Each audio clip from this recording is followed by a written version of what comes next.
What if I light my hair on fire with the torch? Or what if I fall into a manhole? Or what if my pants fall off because the suits were really big? In 2002, my grandma, Kathleen Barnes Walker, ran the torch for the Salt Lake Olympics. My children were all laughing at me, saying, "Mother, you have never run anything.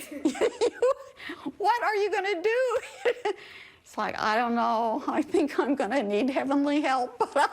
My grandfather, Alan Barnes, had served on the Interfaith Council for the Salt Lake Olympics. He unexpectedly died a year before the opening ceremonies. They sent me a letter. It said, you know, you have been invited to run the torch in honor of your husband. And I was just terrified. So she started training. I got on my treadmill with soup cans, and I would hold a soup can and I would run, and then I would change hands. I mean, it is heavier than a soup can. When the day finally came, February 8th, 2002. she arrived at her assigned stretch on Redwood Road. And I was number 159. They dip the torch and light your torch. People were cheering and snapping pictures. You were just floating. It was one of those moments in time that you just wanted to freeze.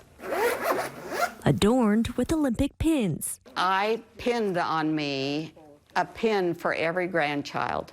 Oh, that's me right there. Yeah, yeah. All the cousins. So that I could give them this pin and tell them it was on me when I ran the Olympic torch. My family watched from the sidelines. Fortunately, there was no tripping, no hair on fire, and no pants falling down. I was glad I had prepared. She fondly recalls the feeling of togetherness, particularly during the opening ceremony, when a torn American flag recovered from the 9/11 wreckage was brought into the stadium. People just went silent. It was a very patriotic moment. It was one of those unifying moments that we long for now in our country. And hopefully, if we get the Olympics again, it will bring some of that peace and that patriotism. And at 85, she's hoping to still be around when the Olympics return to Salt Lake in 2034. If they asked you to, would you run the torch again? I would walk it.